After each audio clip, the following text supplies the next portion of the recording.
The prolonged conflict that would become known as World War II erupted in 1939 when the Allies confronted the formidable power of Adolf Hitler as he swept across Europe with remarkable speed and precision, toppling nation after nation.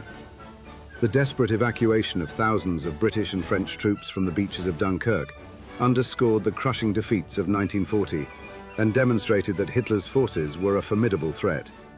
Yet, as more nations became entangled in the global struggle, momentum began to slowly shift. Allied successes in North Africa in 1942, followed by the invasion of Sicily in 1943, combined with the unwavering resistance of the Soviet forces on the Eastern Front, signaled to both the Allies and Hitler that an assault on northwest Europe was inevitable. 4 years after Dunkirk, Allied ships would once again cross the English Channel, but this time to liberate France and reclaim Europe from Nazi occupation.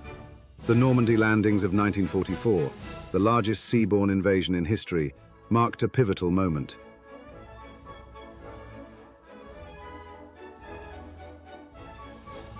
By 1943, British Prime Minister Winston Churchill and US President Franklin D. Roosevelt were deeply involved in planning a joint offensive against Germany. Initial preparations for a large-scale landing on France's northwest coast began in July, and these plans were later discussed with Soviet leader Joseph Stalin at the Tehran Conference. Many critical decisions had to be made for the operation, codenamed Overlord, starting with the question of where the invasion should occur. Although the most direct route to France was across the Pas de Calais, this was precisely what the Germans anticipated. To maintain the element of surprise, the Allies selected a more complex approach, targeting 3 beaches in the Cambrai region of Normandy. Careful preparation was essential, and the Supreme Headquarters Allied Expeditionary Force, SAEFF, was established to coordinate the extensive planning required. While many expected US Chief of Staff George C. Marshall to lead the operation, command was instead given to General Dwight D. Eisenhower, who had already achieved success in Africa and Italy.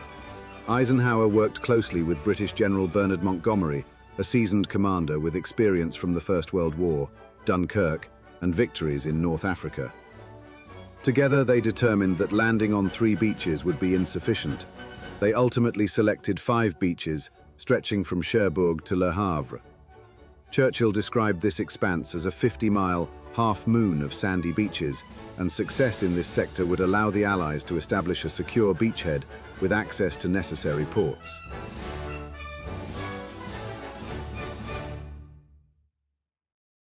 American forces were assigned to land on the beaches codenamed Utah and Omaha, while British and Canadian troops would come ashore on Gold, Juno, and Sword. The objective upon landing was clear: to reinforce the troops rapidly and deploy as many soldiers as possible to establish a strong foothold. Yet the mission was far from simple. The Allies were acutely aware of the risks, having suffered a devastating defeat 2 years earlier during the Dieppe raid. In 1942, thousands of British and Canadian soldiers were killed in a failed assault on the northern French coast. Lord Mountbatten, who had overseen the operation, later reflected that for every soldier lost at Dieppe, at least 10 more might have been saved at Normandy. Lessons from that failure informed every aspect of planning for D-Day. One major challenge was the lack of natural harbours along the chosen beaches, meaning the Allies would need to create their own landing and unloading facilities. In a famous directive to Mountbatten, Churchill had insisted on piers that would float up and down with the tide. Today, remnants of the solution can still be seen along the northern French coast, the remarkable Mulberry harbours. The concept began to take shape under John Hughes Hallett, who had become Naval Chief of Staff for Operation Overlord. Having witnessed the Dieppe disaster firsthand, he proposed that if a port could not be captured, it should simply be brought across the channel.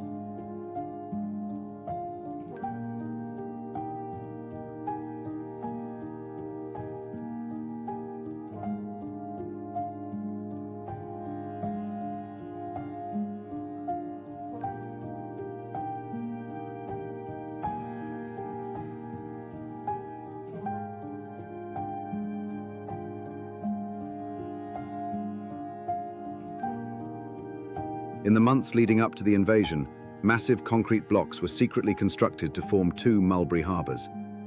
Mulberry A was designated for the American forces at Omaha Beach, while Mulberry B would support the British and Canadian troops at Gold.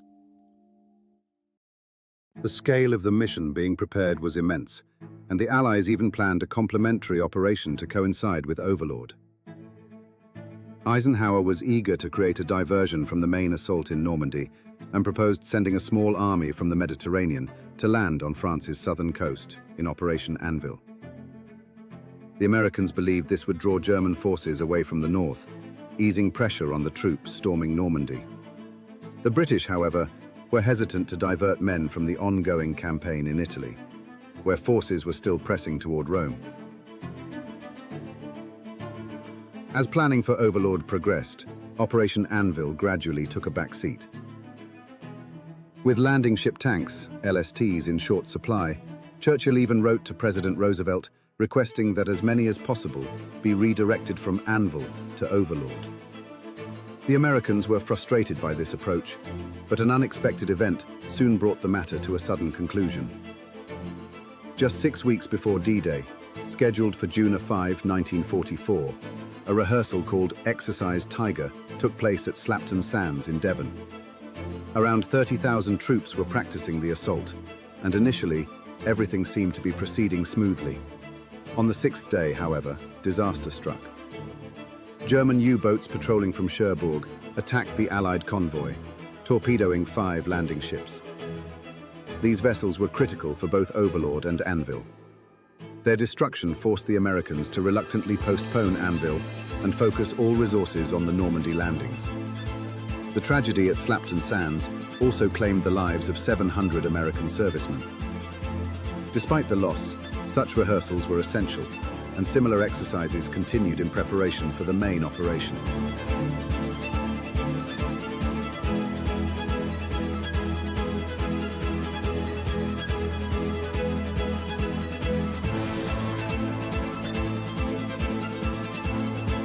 Conducting such large-scale rehearsals made secrecy difficult, but one of the key reasons D-Day succeeded was the extraordinary precautions taken by Schaeff to mislead German intelligence. The main goal was to convince Hitler that the invasion would strike at Calais from Kent. For every reconnaissance flight over Normandy, 2 scouting missions were flown over Pas-de-Calais. Additionally, Calais itself was bombed by 1,000 American planes, reinforcing German confidence that the Allies' main assault would occur there.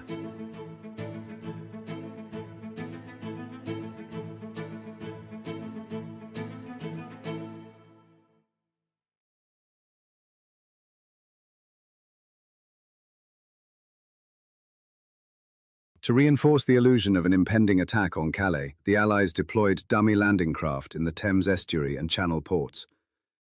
The effort to convince the Germans of a major strike there was so elaborate that it became known as a shadow operation, codenamed Fortitude.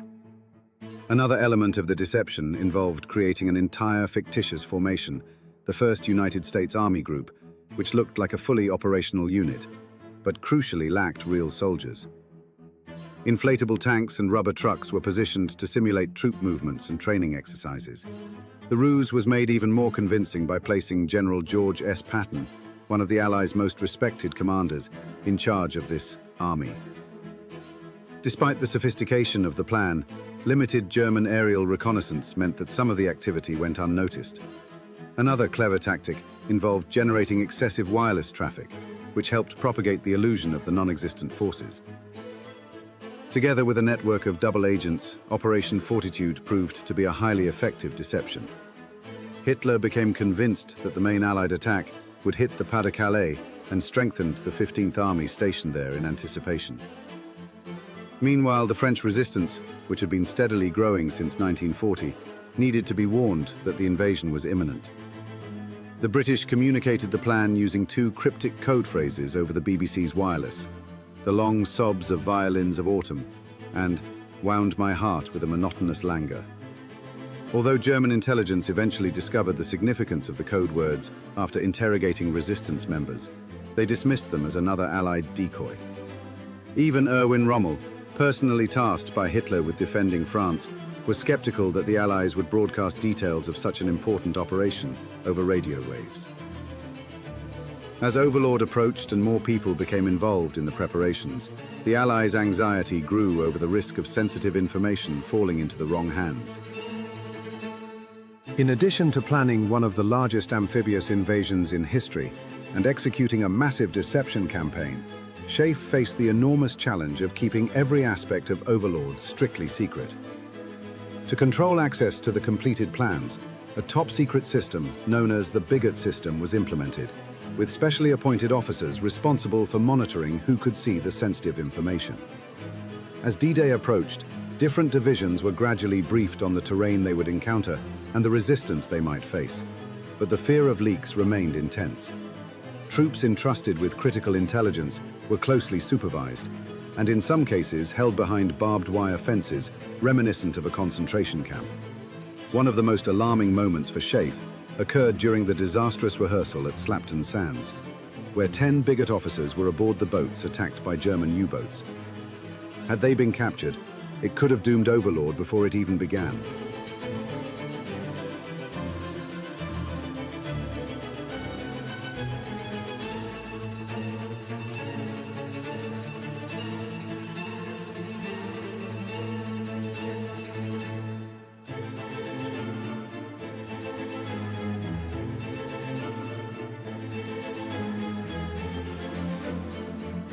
Planning was temporarily halted, while search teams scoured the Slapton area to recover all 10 bodies.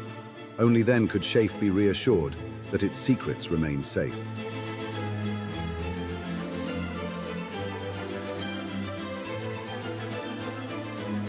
Protecting intelligence was paramount.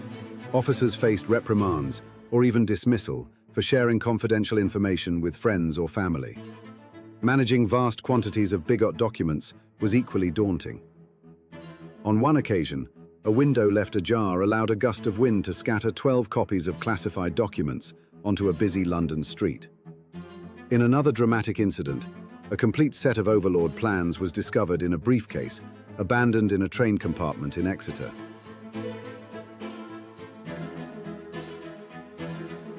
Had either of these fallen into German hands, the mission could have been compromised, but fortunately, the documents were recovered in both cases. As June 5th drew near, unseasonable weather added another layer of complexity. The landings required sufficient moonlight to guide the ships and precise tidal conditions for the troops. When forecasts predicted a severe storm on the one day when these conditions would align, Eisenhower faced one of the most critical decisions of his career.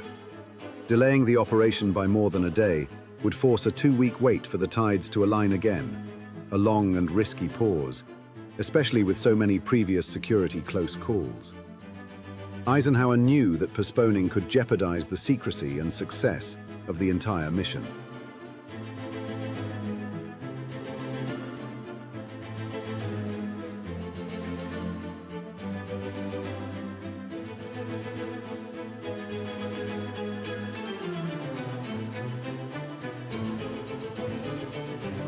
Another challenge lay in the thousands of troops already aboard their LSTs ready for battle.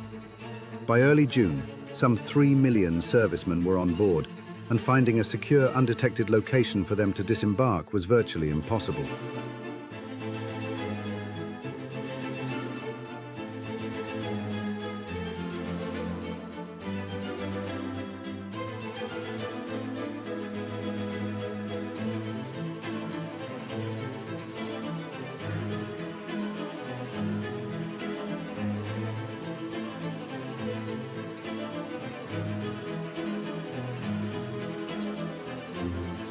As the normally bustling streets of southern Britain fell eerily silent and the waves churned beneath the waiting ships, Eisenhower faced worsening weather conditions and made the decision to postpone D-Day from June 5th to the 6th.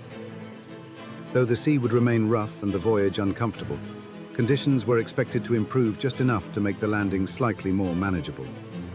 For the next 24 hours, troops endured storms and high seas until Eisenhower finally gave the go-ahead in the early hours of June 6th.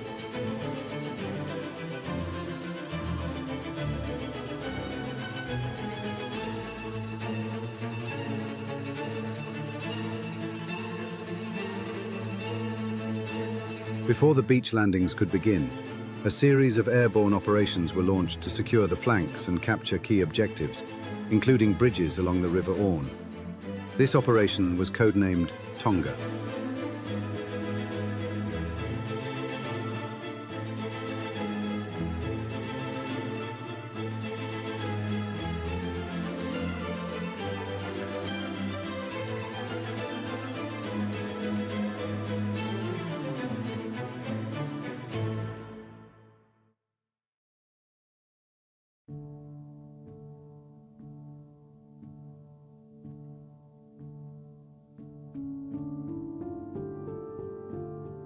Perhaps the most critical target was the now famous Pegasus Bridge, located 3 miles south of Ouistreham, near the town of Bénouville. The mission was fraught with danger. 6 Horsa gliders carried 181 men under the command of Major John Howard, tasked with capturing both Pegasus and Ranville bridges intact. Securing these bridges was essential for allowing the landing troops to advance eastward along the coast.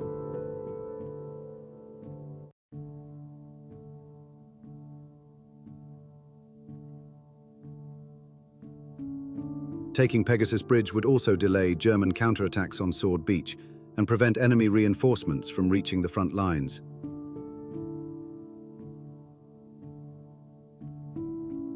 After a tense flight across the Channel, Major Howard's glider touched down in France at 12:16 a.m. The plan had been to use the glider's nose to break through heavy barbed wire protecting the bridge, but the craft landed about 50 yards off target. Its nose broke on impact, throwing the 2 pilots from the cockpit and leaving the rest of the men unconscious. The situation could have ended in disaster, but German defenders assumed the crash was just falling debris, leaving the Allies' presence initially undetected. Once recovered, Howard's men quickly organized and secured the surrounding area. Lieutenant Dennis Brotheridge, only 26, led one of the assault divisions and fought fiercely to capture half of the bridge, tragically becoming the first Allied soldier killed by enemy fire on D-Day. Despite this loss, Pegasus Bridge was swiftly taken, and the local French population hailed the British soldiers as heroes. At Café Gond, champagne that had been hidden from the Nazis was unearthed from the garden to celebrate the start of France's liberation. However, the Allied paratroopers landing on the western edge of Normandy did not enjoy such a warm reception. Terrible storms and poor visibility caused many paratroopers to land as much as 25 miles off course. With Erwin Rommel having deliberately flooded suitable landing areas, a number of troops tragically drowned under the weight of their equipment.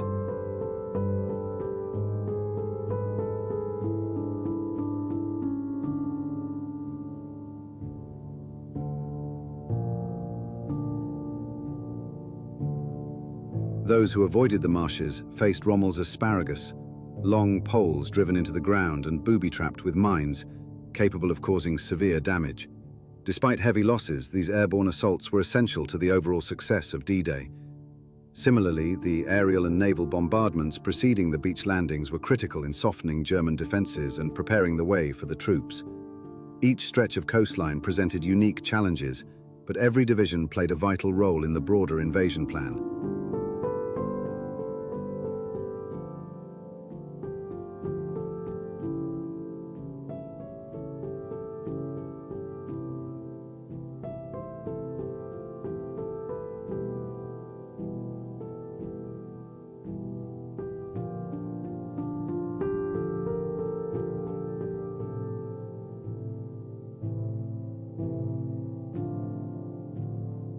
The assault began at Utah Beach, the westernmost landing point near Cherbourg, which stretched roughly 3 miles between Poupeville and La Madeleine. By 2 a.m., over 30,000 American soldiers and 3,500 vehicles were in position, ready to strike at first light.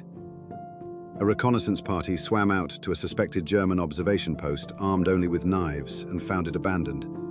Similar luck awaited troops along the rest of Utah Beach, providing a surprisingly light initial resistance. Brigadier General Theodore Roosevelt, the eldest son of the former US president, was the oldest man to land that morning at 57. He had personally requested to join the assault, and though his commander initially hesitated, his request was granted. As the first waves landed, it became clear that the chaos of the storm had thrown most ships off course.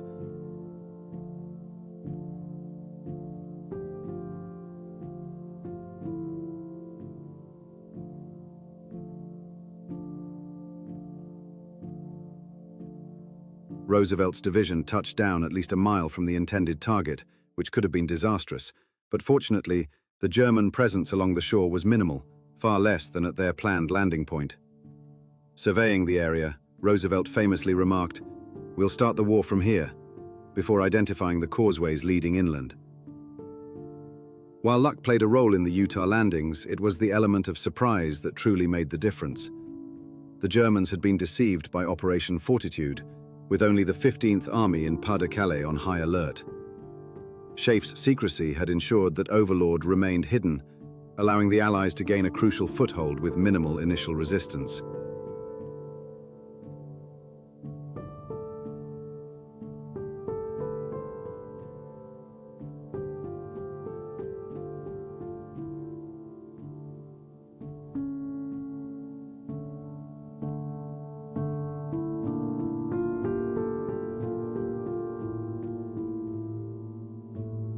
Rommel saw no reason to place the 7th Army, responsible for defending the northwest coast and Brittany, on high alert.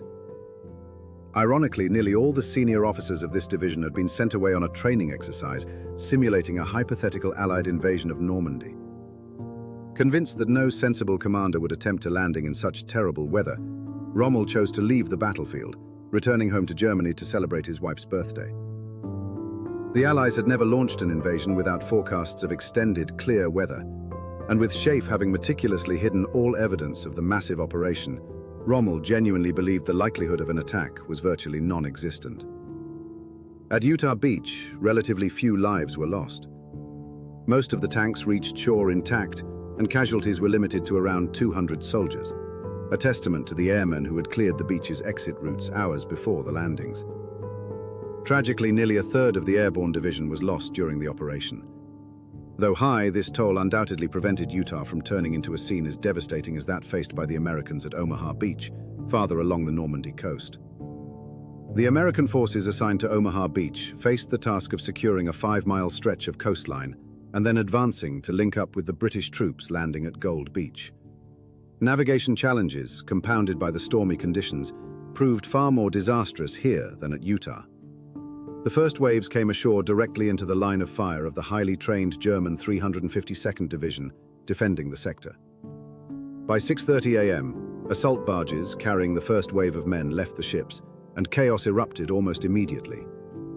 Artillery fire tore through the air, killing and wounding many before they could even set foot on the sand.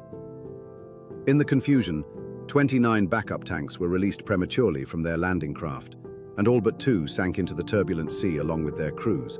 leaving the soldiers to face a well-prepared enemy with minimal support. Infantry divisions became fragmented, and as commanding officers were killed alongside their men, the remaining troops had to act on their own initiative, fighting to regroup and establish critical footholds under relentless fire.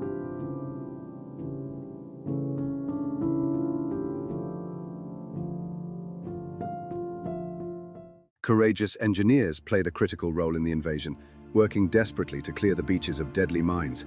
Many were killed as intense gunfire triggered explosives, leaving the second wave of troops to confront scenes of utter devastation and chaos.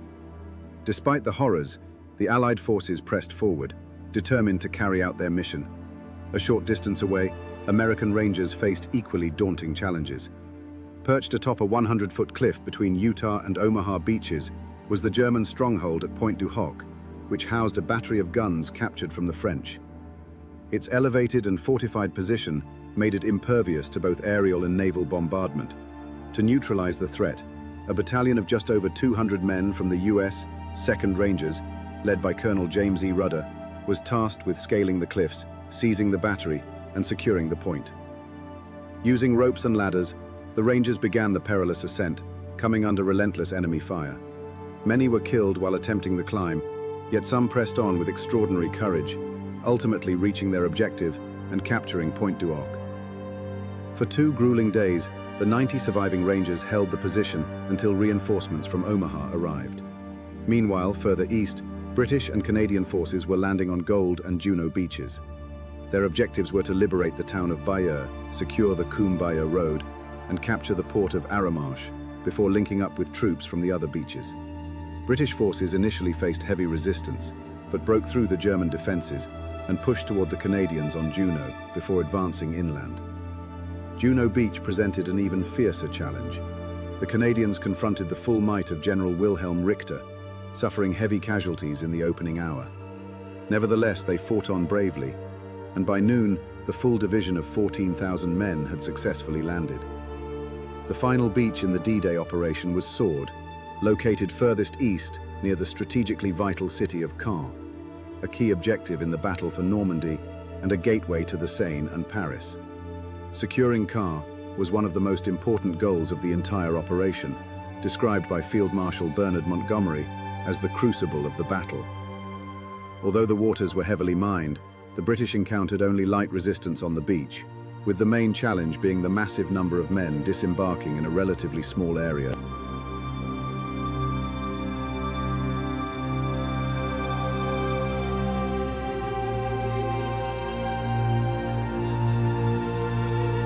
As thousands of troops, vehicles and equipment made their way ashore, the routes off the beaches quickly became clogged, with British soldiers pressing inland. Among the stories of heroism and courage that day, one of the most memorable is that of Bill Millin, the personal piper to Lord Lovat, commander of the 1st Special Service Brigade landing on Sword Beach. Amid the chaos and carnage, Piper Bill waded through the surf, playing his bagpipes to lift the spirits of those around him. The Germans reportedly avoided targeting him, assuming he had lost his mind. Legend has it that he continued playing all the way to Pegasus Bridge, meeting up with fellow British troops. The Normandy landings were, against all odds, an extraordinary success. By the end of D-Day, some 130,000 Allied troops had landed along the coast between Cherbourg and Caen, marking the largest invasion ever carried out in a single day. Relief and elation swept through the Allied command, and when the news spread worldwide, it sparked hope that Hitler's reign of terror might finally come to an end.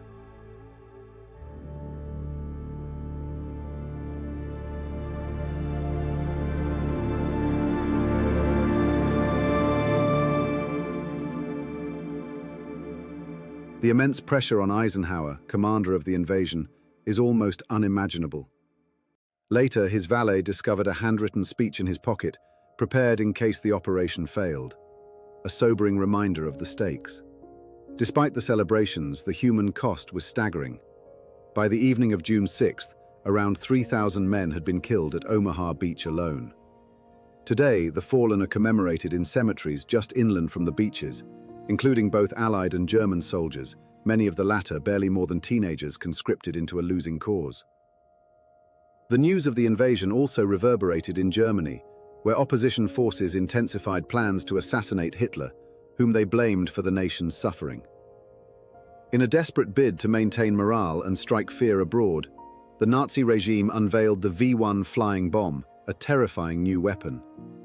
On June 13th, the first unpiloted bombs, each carrying nearly a ton of explosives, struck southern England, causing panic among civilians. 3 days later, a full-scale campaign against London began, with hundreds of V1s launched in rapid succession. The bombs, known as doodlebugs or buzz bombs, because of their pulsating engines, brought terror wherever they fell. Residents feared the sudden silence that preceded impact, knowing it often meant destruction.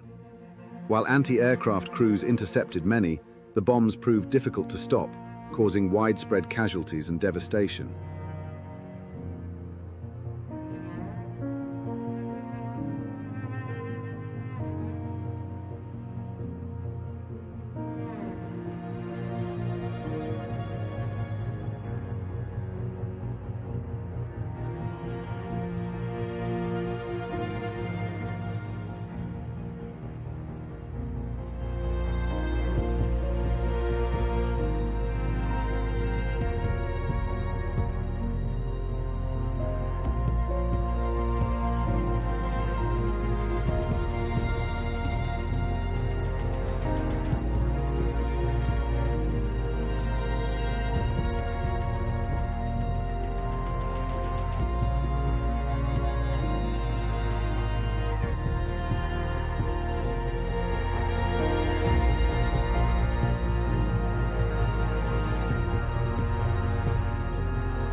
Meanwhile, the Allied forces in Normandy pressed forward with renewed determination. Reinforcements arrived, Mulberry harbors were installed, and supply lines consolidated, all while speed remained crucial.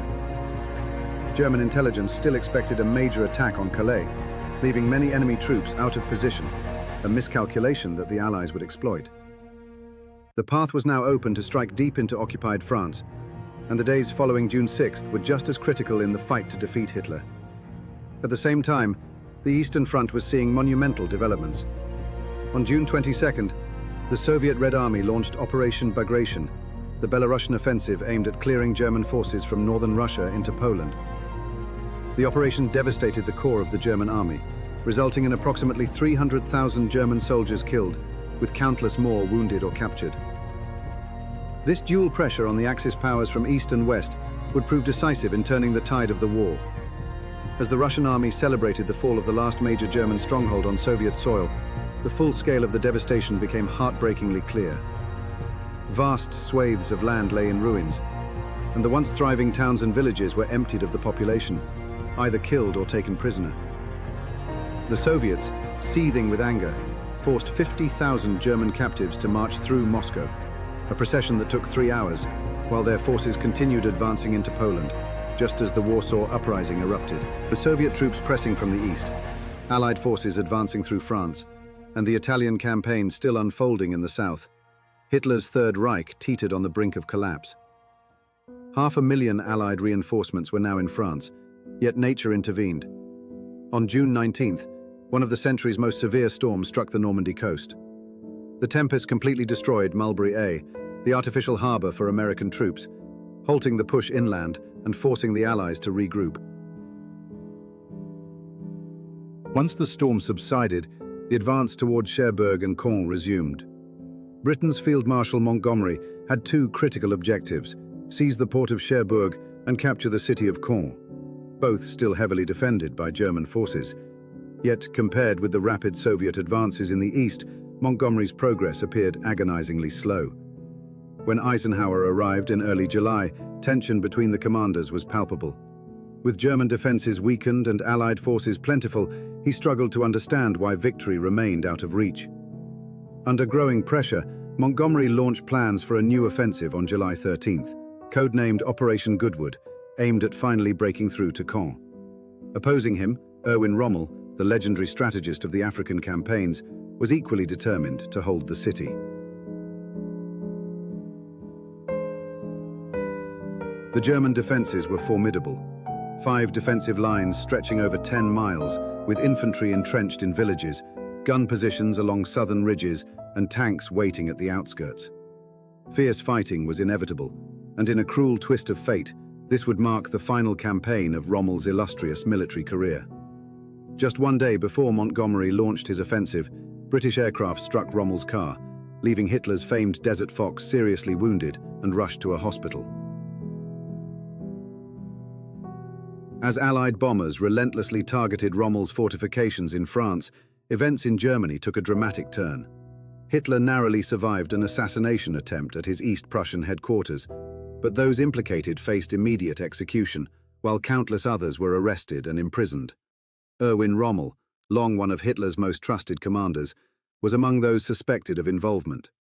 Though he may have had no knowledge of the plot, he chose to take his own life just months after D-Day rather than face investigation. Despite the shockwaves of the failed assassination, Hitler and the Nazi leadership quickly refocused, striving to secure Paris, even as the German defenders around Caen had suffered heavy losses and nearby villages lay in ruins. Thousands of German soldiers were captured, and the very ships that had carried Allied troops to France now ferried prisoners back across the Channel.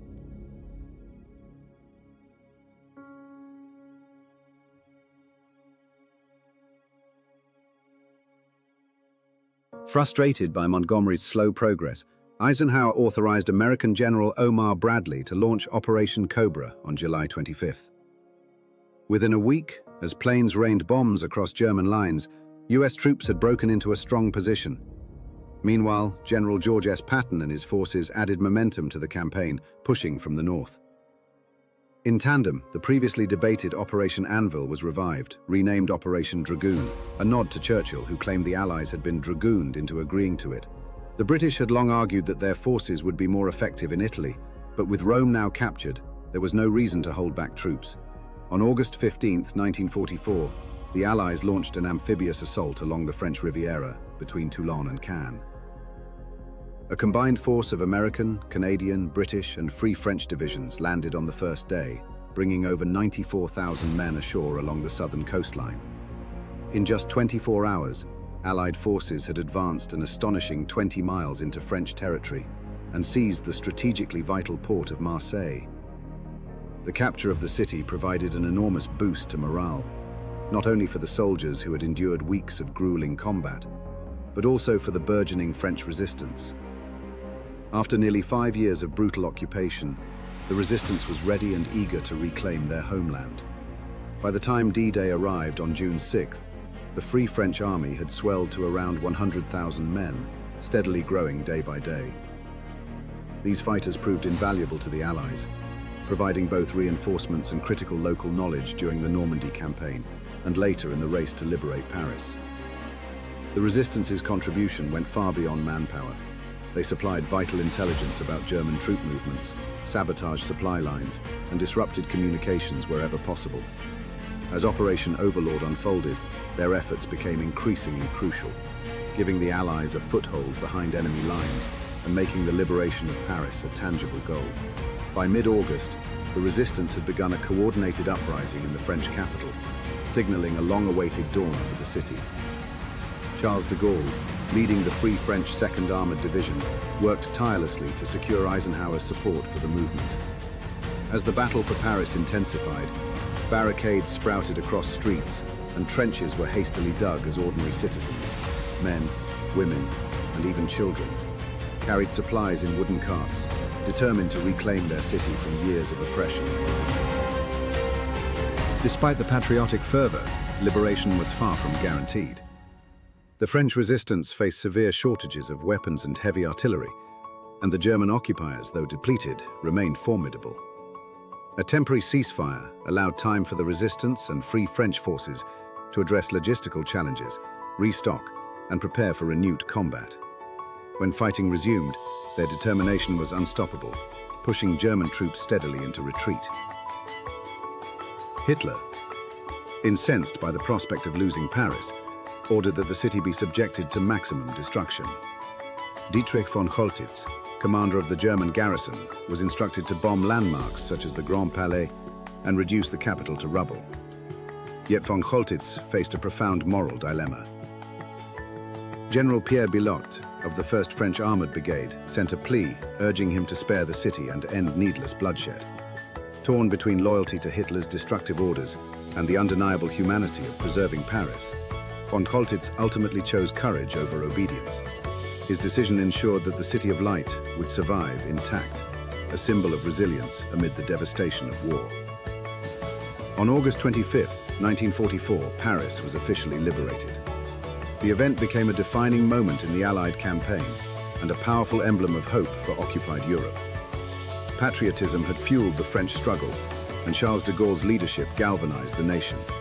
He would later reflect, "We who have lived the greatest hours of our history have nothing else to wish than to show ourselves up to the end worthy of France. Long live France." From the beaches of Normandy to the streets of Paris, the summer of 1944 had irrevocably altered the course of the war. D-Day had been a pivotal high-stakes gamble, the success of which relied on the courage, endurance, and sacrifice of countless soldiers and civilians. Without the bravery of those who stormed Utah, Omaha, Gold, Juno, and Sword beaches, the liberation of France and the eventual defeat of Nazi Germany would have been unimaginable. With Paris free and the path to Berlin now more accessible, the Allies could finally glimpse the end of the long nightmare. Each victory, each mile of reclaimed territory, brought the promise of final triumph closer. The struggle had been immense, but in the courage of soldiers, resistance fighters, and ordinary citizens alike, the Allies found the strength to push forward. Victory, once a distant hope, was now within reach.